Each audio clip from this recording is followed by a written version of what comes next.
Have a blessed Sunday po sa ating lahat, mga rakitirang Inday at Dodong dyan sa iba't ibang sulok ng mundo. Ngayon naman po, ituro ko po sa inyo kung paano mag-change audio sa ating mga naka-copyright music. Hindi na po natin kailangan i-delete. Good news!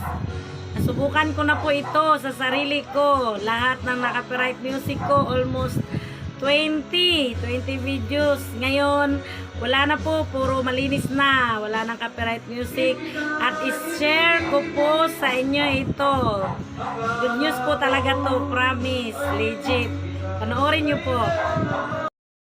Buksan nyo po ang inyong Facebook. Ayan, buksan nyo po yung Facebook, tapos ayan, buksan nyo po yung pinakamukha ng inyong account, tapos scroll down, tapos ayan, click nyo po yung more. Ayan, may more.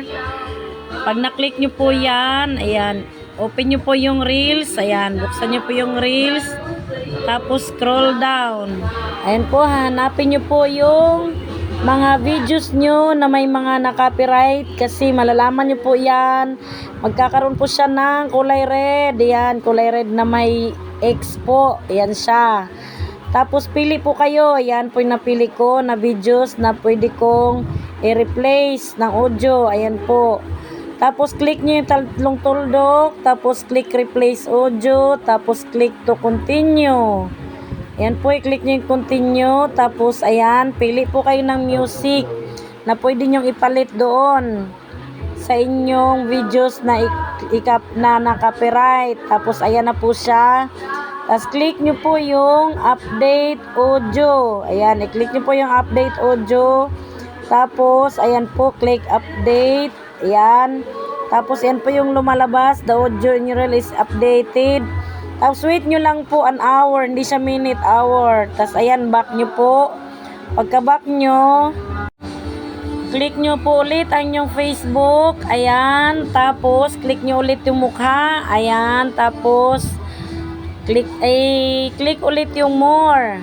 Ayan po. Tapos hanapin nyo reels, ayan, click yung reels, tapos scroll down, hanapin nyo po yung inyong mga videos na may mga copyright.